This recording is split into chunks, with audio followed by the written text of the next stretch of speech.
NKS TV Kannada ನಿಮಗಾಗಿ ನಿಮ್ಮ ಸೇವೆಗಾಗಿ ಇದು ನಿರಂತರ ಕಾರ್ಯಪಡೆ. ನಮಸ್ಕಾರ ವೀಕ್ಷಕರೇ, NKS ವಾಹಿನಿಗೆ ಸ್ವಾಗತ. ನಾನು ಮಹೇಶ್ ಗೌರಿ. ದೇಶದ ಅನ್ನದಾತ ರೈತರ ಉಳಿವಿಗಾಗಿ ಸಂಪತ್ತು ಸೃಷ್ಟಿಸುವ ಕಾರ್ಮಿಕರ ಸಂರಕ್ಷಣೆಗಾಗಿ ಸೆಪ್ಟೆಂಬರ್ 28ರಂದು ಕರ್ನಾಟಕ ಬಂದ್. ಇದರ ಹಿನ್ನೆಲೆಯಲ್ಲಿ ಗಜನಗರದಲ್ಲಿ ಆಟೋ ಚಾಲಕರು, ಬೀದಿ ಬದಿ ವ್ಯಾಪಾರಸ್ಥರು ಮತ್ತು ವಿವಿಧ ಸಂಘಟನೆಗಳ ಪ್ರತಿಭಟನೆಗೆ ಸಂಪೂರ್ಣ ಬೆಂಬಲವನ್ನು ವ್ಯಕ್ತಪಡಿಸಿದೆ. ದೇಶದ ಬೆನ್ನೆಲುಬು ಆದಂತಹ ರೈತನ ಉಳಿವಿಗಾಗಿ ಸೆಪ್ಟೆಂಬರ್ 28ರಂದು ಕರ್ನಾಟಕ ಬಂದ್ ಎಂದು ಘೋಷಣೆ ಮಾಡ್ತಿದ್ದಾರೆ. ಇದ್ರ ಬಗ್ಗೆ ಇನ್ನಷ್ಟು ಮಾತಾಡಲು ನಮ್ಮ ಜೊತೆ ಇದ್ದಾರೆ SFI ಸಂಘಟನೆಯ ಸದಸ್ಯರಾದಂಥ ಚಂದ್ರು ಅವರೇ, ನಾಳಿನ ದಿವಸ ಕರ್ನಾಟಕ ಬಂದ್ ಎಂದು ಘೋಷಣೆ ಮಾಡ್ತಾ ಇದ್ದೀರಾ ರೈತರ ಉಳಿವಿಗಾಗಿ. ಇದ್ರ ಬಗ್ಗೆ ಏನು ಹೇಳ್ತೀರಾ ನೀವು? ಬಂಧುಗಳೇ, ಏನೋ ದೇಶದ ಬೆನ್ನೆಲುಬಾಯನ್ನು ರೈತರಂತಲೇ ಕರಿತೀವಿ. ಆ ಒಂದು ರೈತರ ಹೊಸ ಕಾಯ್ದೆಗಳನ್ನು ಇವತ್ತು ಕೇಂದ್ರ ಸರ್ಕಾರ ಮತ್ತು ರಾಜ್ಯ ಸರ್ಕಾರ ಜಾರಿಗೆ ತಂದಿದೆ. ಹಾಗಾಗಿ ಅದು ಒಂದೇ ಅಲ್ಲ, ಏನು ಈ ದೇಶದಲ್ಲಿ ಸಾಕಷ್ಟು ಸಂಖ್ಯೆಯಲ್ಲಿ ಏನೋ ಕಾರ್ಮಿಕರಿದ್ದಾರೆ ಮತ್ತು ಸಾಕಷ್ಟು ಮುಂದೆ ಭವಿಷ್ಯ ಕಾಣುವಂಥ ವಿದ್ಯಾರ್ಥಿಗಳಿದ್ದಾರೆ. ಏನು ಈ ದೇಶದಲ್ಲಿ ಸಾಕಷ್ಟು ನೋವು ಅನುಭವಿಸಿದಂಥ ದಲಿತರಿದ್ದಾರೆ. ಆ ಒಂದು ದಲಿತರ ಮೀಸಲಾತಿಯನ್ನು ಇವತ್ತು ಕೇಂದ್ರ ಸರ್ಕಾರ ಕಸಿದುಕೊಳ್ತಾ ಇದೆ. ಮತ್ತು ಏನು ರೈತರಿಗೆ ಬೆಳೆದಂಥ ಬೆಲೆಗೆ ಆ ಒಂದು ಬೆಂಬಲ ಬೆಲೆ ಸಿಗ್ತಾ ಇಲ್ಲ ಅಂತ ಒದ್ದಾಡುವಂಥ ಸಂದರ್ಭದಲ್ಲಿ ಕೇಂದ್ರ ಸರ್ಕಾರ ಆ ಒಂದು ರೈತರ ಹೊಟ್ಟೆ ಮೇಲೆ ಹೊಡೆಯುವಂಥ ಒಂದು ಕೆಲಸವನ್ನು ಮಾಡ್ತಾ ಇದೆ. ಮತ್ತು ಕಾರ್ಮಿಕರ ಹೊಸ ಕಾಯ್ದೆಗಳನ್ನು ಜಾರಿಗೆ ತಗೊಂಡ್ಬಂದಾದ್ರೆ.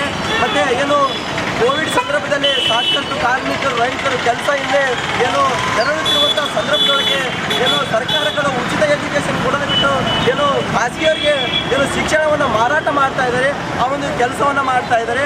ಹಾಗಾಗಿ ಇದೆಲ್ಲರ ವಿರುದ್ಧ ಏನು ರೈತರ ಕಾಯ್ದೆಗಳ ವಿರುದ್ಧ ಮತ್ತು ಕಾರ್ಮಿಕರ ಕಾಯ್ದೆಗಳ ವಿರುದ್ಧ, ವಿದ್ಯಾರ್ಥಿಗಳ ವಿರೋಧಿ ನೀತಿಗಳ ವಿರುದ್ಧ ಏನು ಸಂಸತ್ತು ಈ ಲಾಕ್ಡೌನನ್ನು ಇದು ಮಾಡಿ ಏನು ತುರ್ತು ಪರಿಸ್ಥಿತಿಯನ್ನು ಹೊರಡಿಸಿ ಕೇಂದ್ರ ಸರ್ಕಾರ ಏಕಾಏಕಿಯಾಗಿ ಯಾವುದೇ ಚರ್ಚೆಗಳು ಆಗದೆ, ಯಾವುದೇ ನಿರ್ಧಾರಗಳು ಆಗದೆ, ಏನು ಸಂಸತ್ತಿನಲ್ಲಿ ಏನೂ ಕೂಡ ಮಂಡಿಸದೆ, ಚರ್ಚೆ ಆಗದೆ ಏನು ಏಕಾಏಕಿ ಈ ಒಂದು ಕಾಯ್ದೆಗಳನ್ನು ಜಾರಿಗೆ ತಂದಿದ್ದಾರೆ. ಈ ಕಾಯ್ದೆಗಳು ರೈತ ವಿರೋಧಿ, ಕಾರ್ಮಿಕ ವಿರೋಧಿ, ವಿದ್ಯಾರ್ಥಿ ವಿರೋಧಿ, ದಲಿತ ವಿರೋಧಿ, ಬಡ ಜನರ ವಿರೋಧಿ ಕಾಯ್ದೆಗಳು. ಹಾಗಾಗಿ ಈ ಕಾಯ್ದೆಗಳನ್ನು ಕೇಂದ್ರ ಮತ್ತು ರಾಜ್ಯ ಸರ್ಕಾರ ಈ ಕೂಡಲೇ ಹಿಂದೆಕೋಬೇಕು.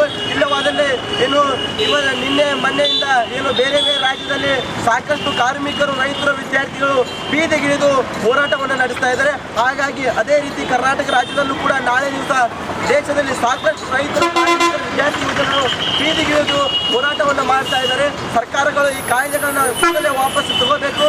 ಮತ್ತೆ ಒಂದು ಹೋರಾಟದಲ್ಲಿ ಏನು ಸಾರ್ವಜನಿಕ ಬಂಧುಗಳು, ರೈತರು, ಕಾರ್ಮಿಕರು, ವಿದ್ಯಾರ್ಥಿಗಳು ಪಾಲ್ಗೊಳ್ಳಬೇಕಂತೇಳಿ ತಮ್ಮಲ್ಲಿ ವಿನಂತಿರುವುದು. ಬಂಧುಗಳು, ಚಂದ್ರೂರ ನಾಳೆ ದಿವಸ ರೈತರ ಉಳಿವಿಗಾಗಿ ಪ್ರತಿಭಟನೆಯನ್ನು ಮಾಡ್ತಾ ಇದ್ದಾರೆ ಅಂತ ಹೇಳ್ತಾ ಇದ್ದಾರೆ. ಇದ್ರ ಬಗ್ಗೆ ಇನ್ನಷ್ಟು ಮಾತಾಡಲು ನಮ್ಮ ಜೊತೆ ಇದ್ದಾರೆ SFI ಸದಸ್ಯರಾದಂಥ ಗಣೇಶ್ ಅವರು.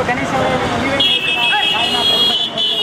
ಆತ್ಮೀಯರೇ, ನಾಳೆ ನಮಗೆ ಮುಖ್ಯವಾಗಿ ರಾಜ್ಯ ಮತ್ತು ಕೇಂದ್ರ ಸರ್ಕಾರದ ನೀತಿಗಳೇನಿದ್ದಾವೆ ಅವುಗಳ ಬಗ್ಗೆ ನಮಗೆ ವಿರೋಧ ಇದೆ.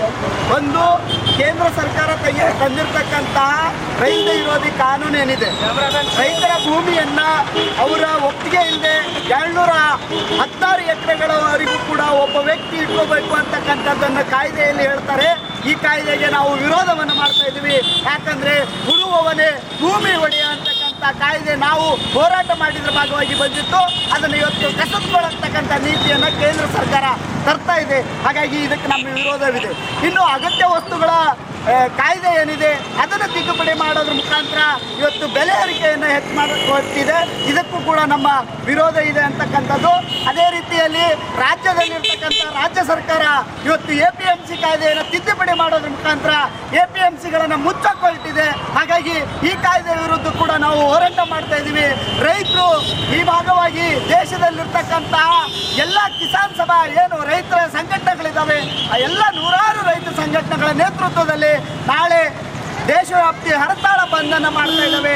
ಅದೇ ರೀತಿಯಲ್ಲಿ ಕರ್ನಾಟಕದಲ್ಲಿರ್ತಕ್ಕಂಥ ರೈತ, ಕಾರ್ಮಿಕ, ವಿದ್ಯಾರ್ಥಿ ಯೋಜನಾ, ಮಹಿಳೆಯರ ಸಂಘಟನೆಗಳು, ಕನ್ನಡ ಪರ ಸಂಘಟನೆಗಳು, ದಲಿತ ಸಂಘಟನೆಗಳ ನೇತೃತ್ವದಲ್ಲಿ ನಾಳೆ ಕರ್ನಾಟಕ ಬಂದ್ಗೆ ಕರೆ ನೀಡಿದರೆ ಅದರ ಭಾಗವಾಗಿ ನಾವು ಗಜೇಂದ್ರಗಢದಲ್ಲೂ ಕೂಡ ನಾಳೆ ಬಂಧನ ಮಾಡ್ತಾ ಇದ್ದೀವಿ. ನಾಗರಿಕ ಬಂಧುಗಳಲ್ಲಿ, ವಿದ್ಯಾರ್ಥಿಗಳಲ್ಲಿ, ಯುವಜನರಲ್ಲಿ, ಸಾರ್ವಜನಿಕರಲ್ಲಿ ನಾವು ವಿನಂತಿಯನ್ನು ಮಾಡ್ತಾ ಇದ್ದೀವಿ.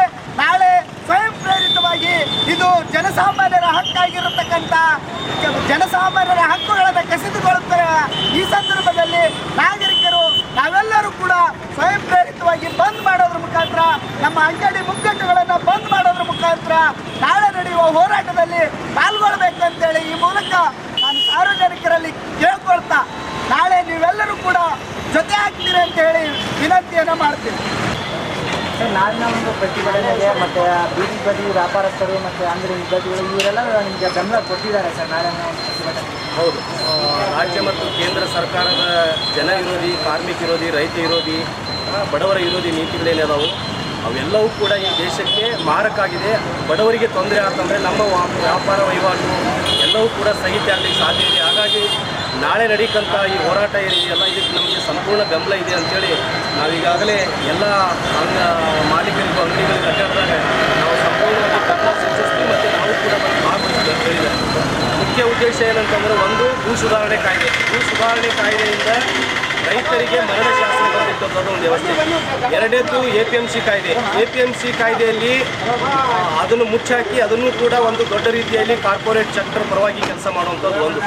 ಆಮೇಲೆ ಮೂರನೇದು ಈ ವಿದ್ಯುತ್ತನ್ನು ಖಾಸಗೀಕರಣ ಮಾಡುವಂಥದ್ದು, ಮತ್ತು ಕಾರ್ಮಿಕರ ತಿದ್ದುಪಡಿಗಳನ್ನು ಮಾಡುವಂಥದ್ದು, ವಿಮಾ ವ್ಯವಸ್ಥೆಗಳನ್ನು ಹೀಗೆ ಹಲವಾರು ವಿಷಯಗಳಿಟ್ಟುಕೊಂಡು ಇವತ್ತು ಕೇಂದ್ರ ಮತ್ತು ರಾಜ್ಯ ಸರ್ಕಾರ ಇರುವಂಥ ಇದೊಂದು ಪ್ರತಿಭಟನೆ ನಡೀತಿದೆ. ಈ ಪ್ರತಿಭಟನೆಗೆ ರೈತ ಸಂಘ, ಕೂಲಿಕಾರ ಸಂಘ, ಕಟ್ಟಡ ಕಾರ್ಮಿಕರ ಸಂಘ, ಕನ್ನಡ ಪರ ಸಂಘ, ದಲಿತ ಸಂಘ, ಹಮಾಲಕಾರ ಸಂಘ, ನೇಕಾರರ ಸಂಘ, ಆಟೋ ಚಾಲಕರು, ಹೀಗೆ ಹಲವಾರು ಸಂಘಟನೆಗಳ ನೇತೃತ್ವದಲ್ಲಿ ಈ ಒಂದು ನಡೀತಾ ಇದೆ. ಹಾಗಾಗಿ ಈ ಹೋರಾಟಕ್ಕೆ ನಾವು ಹೇಳೋದು, ಎಲ್ಲ ಜನಸಾಮಾನ್ಯರು ಹೆಚ್ಚಿನ ಸಂಖ್ಯೆಯಲ್ಲಿ ಬಂದು ಈ ದೇಶಕ್ಕೆ ಮಾರಕವಾದಂಥ ಶಾಸನಗಳನ್ನು ನಾವು ತಿರಸ್ಕಾರ ಮಾಡಬೇಕಾಗಿದೆ. ಮುಂದಿನ ನಮ್ಮ ಮಕ್ಕಳ ಭವಿಷ್ಯದಗೋಸ್ಕರ ಇಂಥ ಕಾಯ್ದೆ, ಇಂಥ ನೀತಿಗಳು ನಮಗೆ ಬೇಡ ಅಂತ ಹೇಳಬೇಕಾಗಿದೆ. ಯಾಕಂದರೆ ಒಂದು ಸರ್ಕಾರ ಅಂತ ಇರಬೇಕಾದ್ರೆ ಸರ್ಕಾರಿ ವಲಯಗಳು ಹೆಚ್ಚಿರಬೇಕು. ಆದರೆ ಇರುವಂಥ ಸರ್ಕಾರ ವಲಯಗಳನ್ನು ಮಾರಾಟ ಮಾಡೋದ್ರಿಂದ ಇದು ಸರ್ಕಾರದ ಪ್ರಜಾಪ್ರಭುತ್ವ ಸರ್ಕಾರ ಅಲ್ಲ, ಇದು ಕಂಪ್ನಿ, ಬ್ರಿಟಿಷ್ ಗುಲಾಮ್ಗಿರಿ ಕಂಪ್ನಿಯ ಸರ್ಕಾರದ ಎರಡನೇ ಭಾಗ ಅಂತೇಳಿ ಈ BJP ಮೋದಿ ಸರ್ಕಾರವನ್ನು ನಾವು ಘೋಷಣೆ ಮಾಡ್ತೀವಿ. ಹಾಗಾಗಿ ಬಂಧುಗಳೇ, ಇವೆಲ್ಲ ಅಂಶಗಳನ್ನು ಇನ್ನೂ ಹೆಚ್ಚಿನ ಇದನ್ನು ನಾವು ರಾಜ್ಯ ಮತ್ತು ಕೇಂದ್ರ ಸರ್ಕಾರಕ್ಕೆ ಧಿಕ್ಕರಿಸಲಿಕ್ಕೆ ನೀವೆಲ್ಲರೂ ಕೂಡ ಕೈ ಜೋಡಿಸ್ಬೇಕಂತೇಳಿ ನಿಮ್ಮಲ್ಲಿ ನಾನು ವಿನಂತಿ ಮಾಡ್ತೀನಿ.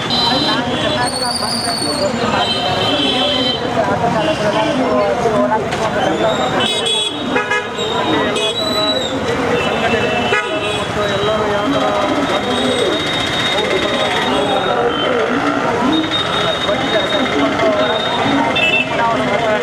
ಯಾಕಂದರೆ ಇವತ್ತಿನ ದಿನಮಾನಗಳಲ್ಲಿ ಪೆಟ್ರೋಲ್ ರೇಟ್ ಜಾಸ್ತಿ ಆಗಿದೆ, ಡೀಸೆಲ್ ರೇಟ್ ಜಾಸ್ತಿ ಆಗಿದೆ, ಸಿಲಿಂಡರ್ ರೇಟ್ ಜಾಸ್ತಿ ಆಗಿದೆ,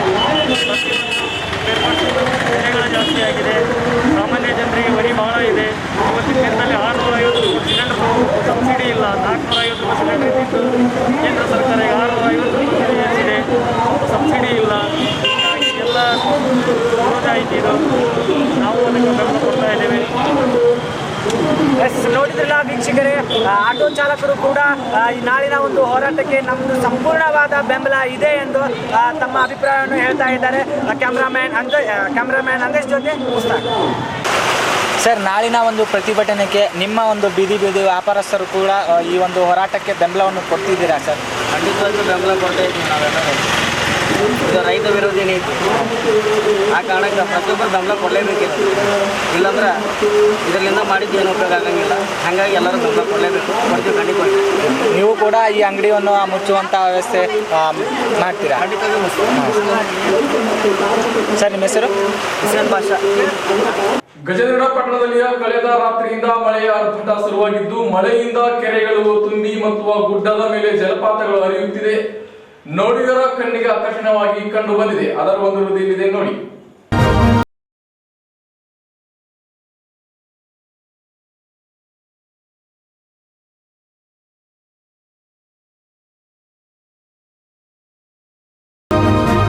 ಗಜೇಂದ್ರಗಡ ಪಟ್ಟಣದ ಕಳೆದ ರಾತ್ರಿಯಿಂದ ಕೂಡ ಮಳೆ ಆರ್ಭಟ ಶುರುವಾಗಿದೆ. ಮಳೆಯಿಂದಾಗಿ ಕೆರೆಗಳು ತುಂಬಿತಾ ಇದೆ.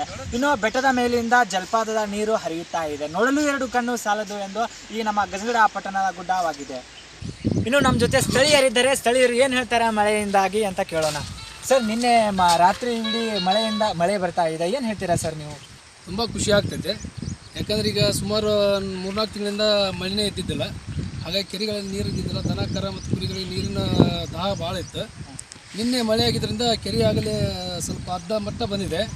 ಆಮೇಲೆ ಸಾಕಷ್ಟು ಊಟಿಗಳು ಕಿತ್ತಿ ಜನರಿಗೆ ಆಕರ್ಷಣೆಯನ್ನು ಕೊಡ್ತಾ ಇದೆ. ಈಗ ಗಜೇಂದ್ರ ಕೆರೆಗೆ ಅರ್ಧ ನೀರು ಬಂದಿದ್ದರಿಂದ ಜನರಿಗೂ ಭಾಳ ಸಂತೋಷ ಮತ್ತು ನಮಗೂ ಸಂತೋಷ. ಯಾಕಂದ್ರೆ ಇನ್ನು ಜನರು ಈ ಕೆರೆಗಳಿಗೆ ಬಂದು ಇಲ್ಲಿ ಪಾರ್ಟಿ ಆಮೇಲೆ ಊಟದ ವ್ಯವಸ್ಥೆಯನ್ನು ಕೂಡ ಮಾಡಿಕೊಂಡು ಸಂತೋಷವನ್ನು ಹಂಚ್ಕೊತಾರೆ ಅಂತೇಳಿ ಇವತ್ತಿನ ದಿವಸ ನಾನು ಹೇಳಕ್ಕೆ ಬಯಸ್ತೀನಿ. ಸರ್ ತಮ್ಮ ಹೆಸರು? ಭೀಮಣ್ಣ ಇಂಗ್ಲಿ ಅಂತೇಳಿ.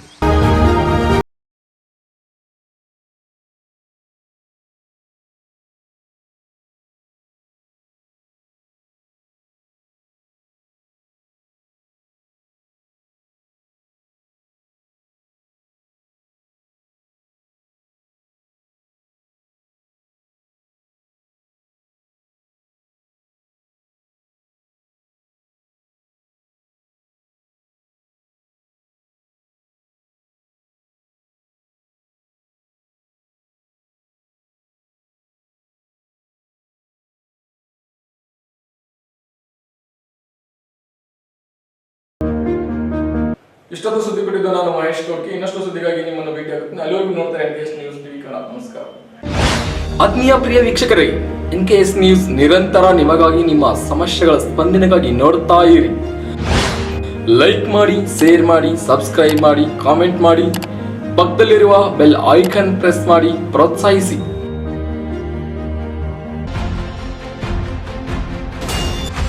NKS ಟಿವಿ ಕನ್ನಡ, ನಿಮಗಾಗಿ, ನಿಮ್ಮ ಸೇವೆಗಾಗಿ ಇದು ನಿರಂತರ ಕಾರ್ಯಪಡೆ.